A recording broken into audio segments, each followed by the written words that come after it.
பாசபந்தங்களே, புத்தாண்டு சமயத்தில் ஜவுளி கடைகளில் இயேசுசாமி கேலண்டர்களை கேட்டு நம் இல்லத்தில் வாங்கி மாட்டுவோம்.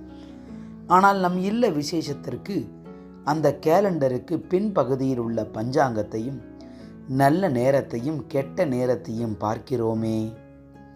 கத்தோலிக்க திருச்சபையில் நேரம் நல்லதோ கெட்டதோ என்றெல்லாம் பார்க்க வேண்டியதே இல்லை. கடவுளை நம்பினோர் கைவிடப்படார்.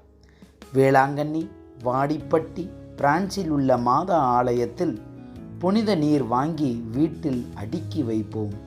அதன் மகத்துவம் தெரியாமல் பயன்படுத்த மறந்து விடுவோம். ஆன் ஜோர்டைன் என்பவர் காசநோய் ஏற்பட்டு தோளில் மிகப்பெரிய புண்கள் ஏற்பட்டன. 3 முறை ஜோர்தான் புனித நீரில் மூழ்கி திருப்பலியில் நம்பிக்கையோடு பங்கு கொண்டு அருட்தந்தை கொடுத்த புனித நீரை தினமும் பயன்படுத்தியதால் அவர் முழுமையாக குணமடைந்தார். யோர்தான் ஆற்றில் உள்ள புனித நீரில் தொழுநோய் நீங்கி புது உடல் வலிமை பெற்ற நாமான் போல நாமும் நம் இல்லத்தில் உள்ள புனித நீரை இன்று முதலாவது நம்பிக்கையோடு பயன்படுத்துவோம்.